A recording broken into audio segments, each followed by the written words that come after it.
ক্ষমতা এলে family card দেবে বিএনপি, তবে অর্থনীতিবিদরা বলছেন সমস্যাটা মূলত পরিসর ও বাস্তবায়নে। ফ্যামিলি কার্ডের বিষয়ে এরই মধ্যে আমরা জনাব তারেক রহমানের যে পডকাস্ট আছে সেখান থেকে আমরা বেশ কিছু তথ্য পেয়েছি। বাংলাদেশে বর্তমানে সামাজিক সুরক্ষায় বছরে প্রায় 1,16,000 কোটি টাকা ব্যয় করে, যা জিডিপির প্রায় 2%। বিএনপির ফ্যামিলি কার্ড কর্মসূচি পুরো দেশে চালু করতে বছরে আনুমানিক 1,20,000 কোটি টাকা লাগবে, অর্থাৎ সামাজিক সুরক্ষায় ব্যয় কার্যত দ্বিগুণ করতে হবে। সিপিডি বলছে জিডিপির মাত্র 2% দিয়ে মানসম্মত সামাজিক নিরাপত্তা নিশ্চিত করা সম্ভব নয়। অর্থনীতিবিদ হোসেন জিল্লুর রহমান তিনি বলছেন, শুধু বাজেট বাড়ালেই হবে না, লিকেজ রোধ ও সঠিক মানুষের কাছে সহায়তা পৌঁছানোটা আসলে একটা বড় চ্যালেঞ্জ হতে পারে। প্রশ্নটা হচ্ছে, এই প্রকল্প বাস্তবায়নে বিশেষজ্ঞরা যে চ্যালেঞ্জগুলোর কথা বলেছেন সেগুলো মোকাবেলায় বিএনপির কি প্ল্যান? আমার মনে হয় যে বিষয়টি বোধহয় একটু অস্পষ্টতা রয়ে গেছে। যেভাবে কথাটি বলা হয়েছে যে সামাজিক সুরক্ষা বলয়ের যে বর্তমানের যে বাজেট বরাদ্দ বিএনপির ফ্যামিলি কার্ড সেটা চেতে দ্বিগুণ করতে হবে, বিষয়টা এরকম নয়। এখানে যে জিনিসটা আছে যে সামাজিক সুরক্ষা বলয়ের ভিতরে অনেকগুলো প্রকল্প আছে, যেগুলো বলতে গেলে যে প্রকল্পগুলো একই প্রকল্পেরই ধরন দুই রকম, এবং একই সাথে আছে যে এই প্রকল্পগুলো সুবিধাভোগী মানুষের কাছে ঠিকভাবে পৌঁছেছে কিনা এ নিয়ে অনেক প্রশ্ন আছে। তো আমরা মনে করি যে সামাজিক সুরক্ষা বলয়ের এই অনেকগুলো প্রকল্প আছে যেগুলোকে পুনর্বিবেচনা করা যায়। এর মধ্যে অবশ্য আমরা জানি যে বয়স্ক ভাতা থেকে শুরু করে বিধবা ভাতা এগুলোকে চালু রাখতে হবে। এগুলোকে আমরা এগুলোতে আমাদের এগুলো ব্যাপার নিয়ে হয়তো এই মুহূর্তে কোনো রকম অন্যরকম চিন্তা ভাবনা নেই। ফ্যামিলি কার্ডটাকে এই জন্য ইনক্লুড করা হবে, এবং ফ্যামিলি কার্ডের জন্য আমরা কিন্তু 12,000 কোটি টাকা বছরে বরাদ্দ লাগবে এই বিবেচনাতেই কিন্তু পরিকল্পনাটা প্রণয়ন করা হয়েছে। অর্থাৎ এই পরিমাণ অর্থ যে পরিমাণ মানুষকে বা যে কয়টি পরিবারকে এই সুবিধাটা দিতে পারে প্রাথমিক পর্যায়ে আমরা কিন্তু সেটা দিয়ে কিন্তু কর্মসূচিটা শুরু করতে চাই। এটা কেউ যদি মনে করে থাকে যে প্রথম দিন থেকে দেশের সমস্ত পরিবারকে ফ্যামিলি কার্ড দিয়ে দেওয়া হবে এবং প্রত্যেকটা পরিবার সেই ফ্যামিলি কার্ডের সুবিধাগুলো ভোগ করতে থাকবে, এই ব্যাপারটা কিন্তু জনাব তারেক রহমান একবারও কিন্তু এরকম করে বলেননি। উনি বলেছেন যে এটার উদ্দেশ্য একটা পরিবারকে আর্থিক সচ্ছলতা বা সক্ষমতা এই জন্য দেয়া যে এই বাড়তি সঞ্চয়ের টাকাটা আমরা জানি যে পরিবারের নারীরা সাধারণত সঞ্চয়ী হন, তারা যে কোনো রকম ভাবে হোক না কেন পরিবারের জন্য বিপদের অর্থের যোগানদাতা কিন্তু তারাই। এবং সেই সাথে সাথে আমরা জানি যে আমাদের দেশের নারীরা পরিবারে খুব বেশি অনিশ্চিত, তারা তার সন্তানের কাছে কখনো কখনো তার সেই পরিবার থেকে তাকে বিচ্যুত হতে হয়, স্বামীর পরিবার থেকে অনেক পরিত্যক্তা হন অনেক সময়, কিন্তু তার নিজের সুরক্ষা কবচ থাকে না। ফ্যামিলি কার্ড হচ্ছে এরকম একটা ব্যবস্থাপনা যেটার মধ্যে দিয়ে উনি পরিবারে সম্মানিত হতে পারেন, তার পরিবারে একটা স্বীকৃতি থাকে এবং ওনার নিজস্ব একটা চলবার মতো একটা ক্ষমতা থাকে, যেটা প্রায় প্রতিদিন প্রতি মাসে মাসে একজনের জন্য 2,000 থেকে 2,500 টাকা এই পরিমাণের অর্থের বা সমপরিমাণ যে সমস্ত খাদ্যপণ্য দেওয়া হবে। এটা কিন্তু লক্ষ্যটা নির্ধারণ করা হয়েছে 12,000 কোটি টাকাকে, এবং এই 12,000 কোটি টাকার জন্য কিন্তু ওই যে সামাজিক সুরক্ষা বলার যেটা আপনি বলেন যে 1,16,000 কোটি টাকা, এর ভেতর থেকে কিন্তু আমরা এই 12,000 কোটি টাকা সংস্থান করতে পারবো। সুতরাং যারা মনে করেছেন যে পুরো দেশের সমস্ত পরিবারকে একবারে দিয়ে দেওয়া হবে, এবং সেখানে একটি কথা আছে যে সচ্ছল পরিবার তাদেরকে এই কার্ড তারা পাবেন, এই কার্ডের অধিকারী তারা হবেন ঠিকই আছে, কিন্তু এই কার্ডের ব্যবহার হতে তারা করবেন না। এটা মূলত এই অর্থে দেওয়া হয়েছে যে একজন প্রত্যেকটা মানুষ যেন মনে করতে পারে যে তিনি কার্ডের অধিকারী, অর্থাৎ এটা যেন দুর্নীতিমুক্ত রাখা যায়, স্বচ্ছতার কাছে থাকে, সেজন্য প্রত্যেকেই পাবে। এই কথা যদি বলি আমি, তখন কিন্তু তদবিরের কোনো প্রশ্নটা উঠবে না। তো সেই জন্য এখন বর্তমানে যে সংখ্যাটিকে নির্ধারণ করা হয়েছে সেটার বিবেচনাটা হবে যারা সত্যিকার অর্থে সমাজে হতদরিদ্র, আপনি বলবেন যে সেটা আপনি বুঝবো কি করে, সেটা বোঝার যে পদ্ধতি সেটা হচ্ছে যে একটা পরিবার তার বাড়ির ছাউনিটা কি, চালটা কি দিয়ে তৈরি, উনি কোথায় টয়লেটের ব্যবস্থা কোথায় তার, তিনি কোন জায়গা থেকে পানি সংগ্রহ করেন, পরিবারের আয় উপার্জন কোথায় হয়, এবং তাদের নিয়ে গ্রামের অন্য 8-10 জন যারা আছে তাদেরকে সবাইকে একখানে বসিয়ে এটা একটা নির্দিষ্ট পরিকল্পনার মধ্যে সবার উপস্থিতিতে ওই কয়টি নাম ঘোষণা করা হবে। যারা বলবেন যে না এ তো সচ্ছল, তাকে না দেওয়ার ব্যাপারে যদি কোনো আপত্তি থাকে তাহলে সেখানে পুনর্বিবেচনা করার সুযোগ থাকবে। অর্থাৎ এটি একটা স্বচ্ছতার জায়গা থেকে এটা করা। ফ্যামিলি কার্ডের আইডিয়াটা আমি যদি আবার একটু সংক্ষেপে বলি, এটি হচ্ছে পরিবারে একজন নারীকে সম্মানিত করা, তাকে পরিবারের সুরক্ষা দেওয়া, এবং সবচেয়ে বড় কথা উনি যেন পরিবার তাকে যেন বোঝেন যে পরিবারে তার গুরুত্বটি রয়েছে, এবং এই যে অর্থটির সাশ্রয় হবে তার কারণ প্রত্যেকে তো পরিবারের জন্য খাবার দাবার এগুলো কেনে, তো যে টাকাটা ফ্যামিলি কার্ডের মাধ্যমে উনি পাবেন সেই টাকাটা কিন্তু তার জন্য সঞ্চয়ের কারণ সৃষ্টি করবে, এবং এটা তিনি পরিবারের অন্য কাজে ব্যবহার করতে পারবেন। আপনি বলছিলেন যে যারা সচ্ছল, যাদের পরিবার সচ্ছল তারা হয়তো এই কার্ডটা ব্যবহার করবে না, তারপরেও তাদের কাছে ওই কার্ডটা যাবে। সেই ক্ষেত্রে তারা যারা করবেন না তারা কি সেই কার্ড সারেন্ডার করবেন এবং সেটি অন্য কারো কাছে দেওয়া হবে, এমন কোনো ব্যবস্থাপনা আছে কিনা? যে কার্ডটি তার জন্য তার এটা এটা হস্তান্তরযোগ্য নয়, 1 নম্বর। আর 2 নম্বর হচ্ছে সারেন্ডার করবার প্রশ্ন নেই, কারণ এটি হচ্ছে তার জন্য একটি মর্যাদার স্বীকৃতি। রাষ্ট্র তাকে একজন ফ্যামিলির একটা প্রধান হিসেবে স্বীকৃতি দিচ্ছে একজন নারীকে, সেটি হচ্ছে এই কার্ডের মর্মকথা, সেটা কিন্তু বুঝবার ব্যাপার রয়েছে। আর একটা জিনিস হলো কি, যে দেখবেন আজকে যে মানুষটি হয়তো সচ্ছল আছে, তিনি তো কালকেও অসচ্ছলতার মধ্যে পড়তে পারেন। তাহলে এই কার্ডটা তাকে এই সুরক্ষাও দেবে যে তিনি যদি কোনো কারণে হঠাৎ করে আর্থিক অসচ্ছলতার মুখে পড়েন, তাহলে এই কার্ডটা তাকে যেন সেই সময় যেন সুরক্ষা দিতে পারে। আচ্ছা, সেক্ষেত্রে যারা কর্মজীবী নারী আছেন, সেই কর্মজীবী নারীরাও তো এই কার্ডটা পাবেন নাকি? হ্যাঁ, নিশ্চয়ই। এখানে এরকম না যে যিনি কর্মহীনের জন্য এটা করা হয়েছে, এরকম না। এটা কর্মজীবী, কর্মহীন বা যিনি অবসরপ্রাপ্ত, সেরকম সবকিছু বিবেচনাতে পরিবারের যিনি প্রধান নারী, তিনি এই কার্ডের, তার নামে এই কার্ডটি ইস্যু হবে। তা আপনি বলছিলেন একদম প্রাথমিক পর্যায় থেকেই সবাইকে এটা পাবে না, প্রাথমিক পর্যায় থেকে শুরু হবে, এরপর আস্তে আস্তে জিনিসটার একটা এক্সপান্ড জি। হবে। তো একদম প্রায়োরিটি বেসিসে যারা পাবেন তাদের ক্যাটাগরিটা কিভাবে নির্ধারণ হবে, তারা কারা পাবেন? আমি আমি আমি বলেছি একটু আগে যে সমাজে যারা প্রকৃত হতদরিদ্র, যাদেরকে, যারা অন্যান্য যে সমস্ত কার্ডের সুবিধা তাদের কাছে হয়তো থাকতেও পারে, নাও পারে, তাদের মধ্যে একটা গ্রামে যদি দেখা যায় যে যে বাড়িতে তার যে ঘরটি রয়েছে, সে ঘরটি কিসের তৈরি, তার ছাদটি কি দিয়ে তৈরি, টিনের তৈরি নাকি খড়ের তৈরি, না ছাউনি কি, তিনি নিজের টয়লেট ব্যবহার করেন নাকি তাকে টয়লেটটা অন্যের সাথে শেয়ার করতে হয়, উনি কি তার নিজের টিউবওয়েল ব্যবহার করেন নাকি অন্য টিউবওয়েল থেকে উনি পানি আনেন, এগুলো সবকিছু বিবেচনা, এবং পরিবারের উপার্জনক্ষম কোনো ব্যক্তি আছে কিনা, এরকম একটা প্রাথমিক নির্বাচন করার পরে ওই গ্রামে অন্য 8-10 জন মানুষের সবার উপস্থিতিতে এই ঘোষণাটি দেওয়া হবে যে আমরা এই গ্রামে এই ব্যক্তিগুলোকে চিহ্নিত করেছি যে এই ব্যক্তিরা ফ্যামিলি কার্ড পাওয়ার উপযুক্ত। তখন কেউ যদি বলে যে না, ওই তথ্যটি গোপন করেছে, তখন এই স্বচ্ছতাটা এখানে নিশ্চিত করা যাবে।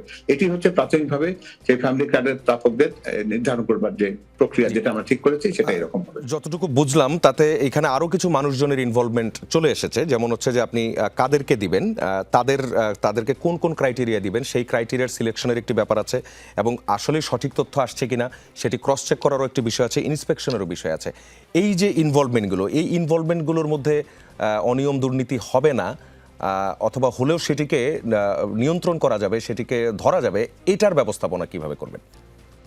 এটার ব্যবস্থাপনার ক্ষেত্রে সর্বশেষ যেটা আছে, সেটা হচ্ছে যে আমরা এই জায়গাগুলোতে যদি এরকম হয় যে স্থানীয়ভাবে কোনো প্রভাব বা অন্য কোনো কারণে যদি এটাকে মনে হচ্ছে যে সেখানে কোনো কিছু স্বাভাবিকের চাইতে অন্যরকম কিছু তালিকাভুক্ত হয়েছে, তখন ওই জায়গাতে সরকারি পর্যায়ে যারা কর্মকর্তা আছেন, ওই জায়গাতে মাঠ পর্যায়ে যারা কাজ করেন, তাদের কাছ থেকে একটা তথ্য সংগ্রহ করা হবে যে এই জায়গাতে কোনো বিচ্যুতি আছে কিনা বা এরকম জায়গাতে কোনো বিশৃঙ্খলা আছে কিনা।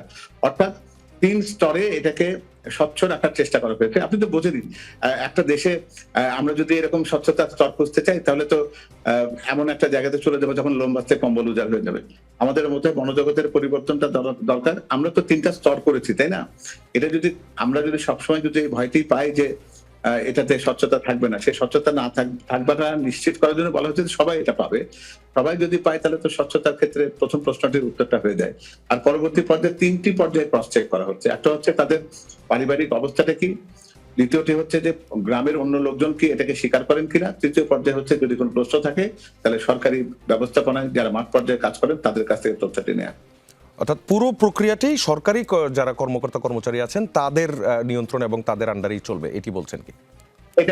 এটা পুরোপুরি ঠিক না। সরকার এটা দেবে, আসলে কার্ডটা তো সরকার ইস্যু করবে, তাই তো? সুতরাং নির্বাচনের চূড়ান্ত যে তালিকাটা, সেটা সরকারের কাছে পৌঁছবে, কিন্তু সরকার এটা করবেন না। এই তালিকাটা গ্রামের থেকে তৈরি হবে এবং তার সরকারের কাছে, সেক্ষেত্রে কি স্থানীয় জনপ্রতিনিধিদের ইনভলভমেন্ট থাকবে? গণপ্রতিনিধিদের বিষয়টা এর সাথে কোনো সম্পর্কিত কোনো বিষয় না। গণপ্রতিনিধিরা সেই সবাই উপস্থিত থাকতে পারেন, যখন গ্রামে এই নির্বাচনীটা হবে তখন গণপ্রতিনিধি উপস্থিত থাকতে পারেন, নাও পারেন, এটা খুব জরুরি না। জি, ধন্যবাদ আপনাকে। আরেকটা বিষয়, আপনারা ক্ষমতায় গেলে 18 মাসে 1 কোটি কর্মসংস্থান তৈরির একটি প্রতিশ্রুতি দিয়েছেন, কিন্তু এখানেও বিশ্লেষকদের কিছু ইনপুট আছে। তারা বলছেন এমন লক্ষ্য অর্জনে 8 থেকে 10% প্রবৃদ্ধির প্রয়োজন, যেখানে বর্তমানে বাংলাদেশের প্রবৃদ্ধির হার 4 থেকে 5%। এই লক্ষ্যমাত্রা অর্জনের রোডম্যাপটা কি হবে? এই প্রশ্নটা আমরা প্রায় সম্মুখীন হই। অনেকেই বলেন যে এটা খুবই একটা অ্যাম্বিশিয়াস একটা চিন্তা। এটা আপাত দৃষ্টিতে মনে হতে পারে অ্যাম্বিশিয়াস চিন্তা, এটা কিন্তু সকল ক্ষেত্রে আমরা কিন্তু এরকম ভাবে যদি না দেখি, এটা যদি এই সংস্থানের ব্যাপারটাকে এখানে কিন্তু গুরুত্ব দিয়ে দেখতে হবে। এটা সব না এরকম যে সরকার তার শাসিত সংস্থার মধ্য দিয়ে চাকরি দিয়ে এতজন লোকের কর্মসংস্থান করবেন, এটা ঠিক ওইরকম নয়। এই কর্মসংস্থানের ক্ষেত্রে এমন প্রক্রিয়াগুলো চিন্তা করা হয়েছে যেখানে তারা স্ব-উদ্যোগে কর্মসংস্থানের সুযোগটা সৃষ্টি করতে পারে। আমাকে যদি ব্যাখ্যা করতে দেন, আমি একটু বলতে পারি এরকম জি, sure. যে একটা স্বাস্থ্য খাতে প্রায় 1 লক্ষ গ্রামীণ স্বাস্থ্যকর্মী নিয়োগের পরিকল্পনা রয়েছে, যারা প্রতিরোধমূলক চিকিৎসা ব্যবস্থার সাথে কাজ করবেন, যাতে আমাদের দুরারোগ্য যে সমস্ত অসুখ বিসুখ হয়, হার্টের বা কিডনির, যেগুলোতে আমরা কিউরেটিভ ট্রিটমেন্ট দিতে গেলে যে ব্যয়ের প্রশ্ন আছে, সেটা ব্যয় বহন করা আমাদের দেশের পক্ষে সম্ভব না, পৃথিবীর অনেক দেশের পক্ষে সম্ভব না। ফলে বড় বড় হাসপাতাল তৈরি করে ওই সমস্ত শয্যাগুলোকে অপব্যয় করার পরিবর্তে আমরা যদি খাদ্যাভ্যাসের পরিবর্তন করতে পারি, অথবা যদি কিছু ব্যায়াম অথবা যে সমস্ত অনাচারগুলো আছে এগুলো থেকে যদি নিজেরা দূরে রাখা যায়, তাহলে আমরা এই রোগগুলোকে যদি নিরাময় করতে পারি এবং বিপদের মুহূর্তে এই গ্রামীণ স্বাস্থ্যকর্মীরা তাদের পাশে দাঁড়াবেন। এটা হলো 1 লক্ষের একটা হিসাব। এরপরে যেটা আছে যে শিক্ষা খাতে যদি আপনি দেখেন, শিক্ষার ক্ষেত্রে বলা হয়েছে যে আমরা একাধিক ভাষা মাধ্যমিক পর্যায়ে সংযুক্ত করতে চাই। সেখানে বাংলা ইংরেজির বাইরে আরবি বা চাইনিজ, ম্যান্ডারিন, ফ্রেঞ্চ, জার্মান যেটাই বলুন না কেন, সেক্ষেত্রে কিন্তু একটা বিপুল সংখ্যক শিক্ষকের নিয়োগের একটা সুযোগ সৃষ্টি হবে। 3 নম্বরে যেটা আছে সেটা ক্রীড়াকে কিন্তু শিক্ষার সাথে অত্যাবশ্যক একটা বিষয় হিসেবে সংযুক্ত করার প্রশ্ন আছে এখানে, এবং তার সাথে কো-কারিকুলার অ্যাক্টিভিটি যেমন বিতর্ক প্রতিযোগিতা, সঙ্গীত কিংবা অন্যান্য মেধা বৃত্তির অন্যান্য কাজগুলো যেটা বাচ্চারা করতে পারে, এই জায়গাগুলোতে কিন্তু একটা বিরাট বড় একটা কর্মসংস্থানের সুযোগ এই জায়গাতেও আছে। এটা তো মোটা দাগে আমরা এইখানে বললাম। এরপরে যেটা আছে স্কিলিং একটা জায়গা, সেটা হচ্ছে আমরা যেটা মনে করি যে বর্তমানে দেশের বাইরে যে পরিমাণ অদক্ষ কর্মজীবীকে আমরা পাঠাই আর কি, যেটাকে আমরা শ্রমিক বলতে চাই না, শ্রমজীবীকে যারা দেশের বাইরে পাঠায়, এই সংখ্যাকে আমরা কয়েক গুণ বাড়াতে পারি যদি এদের দক্ষতা বাড়ানো যায়। এবং দক্ষতার জন্য স্কিলিং সেন্টার, যেটা আমরা বিভিন্ন পর্যায়ে ভোকেশনাল ট্রেনিং সেন্টার বা গুলো দেখেছি দেশে, যুব কল্যাণ বা যুব উন্নয়ন যে সমস্ত কেন্দ্র ছিল যেটা শহীদ রাষ্ট্রপতি জিয়া রহমান চালু করেছিলেন, সেগুলোর আরো বেশি সম্প্রসারণ করা এবং সেখান থেকে প্রকৃত স্কিল তৈরি করা, এটা হচ্ছে উদ্দেশ্য। আর একটা জিনিস হচ্ছে যে বেকার তৈরি করার ক্ষেত্রে আমাদের বা কর্মহীন মানুষ তৈরি যেন না হয়, সেজন্য একটা সুনির্দিষ্ট পরিকল্পনা এরকম রয়েছে যে শিক্ষার ক্ষেত্রে স্কিল বেসড এবং নলেজ বেসড এডুকেশন করা, অর্থাৎ স্কিল যারা দক্ষ, যারা যে কাজের জন্য, যারা নলেজের দিক থেকে হয়তো ওই মাত্রায় পৌঁছতে পারবে না, তাদেরকে বিশ্ববিদ্যালয়ে উচ্চতর ডিগ্রি দিয়ে আমরা বেকার বানাতে চাই না, বরং তার স্কিলের লেভেলটা যদি এরকম হয়, যিনি ইলেকট্রিশিয়ান কিংবা কোনো একটা ভালো রেফ্রিজারেশন জানেন বা প্লাম্বিং জানেন, তিনি কিন্তু উপার্জনের দিক দিয়ে সেই মেধার ভিত্তিতে যিনি গেছেন বা নলেজ বেস, তার সাথে কিন্তু উপার্জনের সমতা তার থাকবে, কিন্তু তিনি স্কিলটা আগে দক্ষতা অর্জন করার জন্য সেটা অর্জন করতে পারবেন। এটা দেশের মধ্যে যেরকম সম্ভব, এটা দেশের বাইরে সম্ভব। আরেকটি সেক্টরকে আমরা চিন্তা করছি, সেটা হচ্ছে কেয়ার গিভার। এই ক্ষেত্রে কিন্তু আমরা কখনোই কাজ করিনি। পৃথিবীর বিভিন্ন দেশে আপনারা জানেন যে সিনিয়র সিটিজেনের সংখ্যা বাড়ছে, তাদের জন্য কেয়ার গিভারদের একটা বিরাট বড় প্রয়োজনীয়তা রয়েছে। এবং বাংলাদেশের নার্সিং সেবাটা আমরা এই জায়গাতে নিতে যাই, নার্সিং শিক্ষাকে নার্সিং কলেজ এবং সেখানে কেয়ার গিভার এই সিস্টেমটাকে বা এই যে শিক্ষাটা, এটা আমরা শিক্ষা কার্যক্রমের সাথে সংযুক্ত করে আমরা বিপুল সংখ্যক কেয়ার গিভার তৈরি করতে পারি। এর সাথে আরেকটা রয়েছে, সেটা হচ্ছে আইটি সেক্টরের ক্ষেত্রে আউটসোর্সিং এর বর্তমানে যে কাজগুলো তারা করছে, এটা কিন্তু দক্ষতার ক্ষেত্রে তাদের একটা সীমাবদ্ধতা থাকার জন্য এই জায়গায় পাশের দেশগুলো অনেকে আছে, তারা 10 থেকে 12 বিলিয়ন ডলার এই খাতে প্রতি বছর তারা আয় করেন এবং অনেক বিপুল সংখ্যক তরুণকে তারা এখানে কর্মতে সংযুক্ত করতে পারেন। আমাদের পরিকল্পনা রয়েছে যে যাতে আউটসোর্সিং এ এই জায়গাটাকে অবহিত করে দেওয়া, তাদেরকে ইন্টারনেট সুবিধার টাকা ফ্রি করে দেওয়া, যাতে তাদের কাজটা শিখতে পারে এবং তাদেরকে ডিজাইনিং এবং প্রোগ্রামিং এর ক্ষেত্রে, সফটওয়্যারকে ডেভেলপ করার ক্ষেত্রে প্রশিক্ষণের ব্যবস্থা করা, এগুলো আমাদের কর্মসূচির মধ্যে রয়েছে।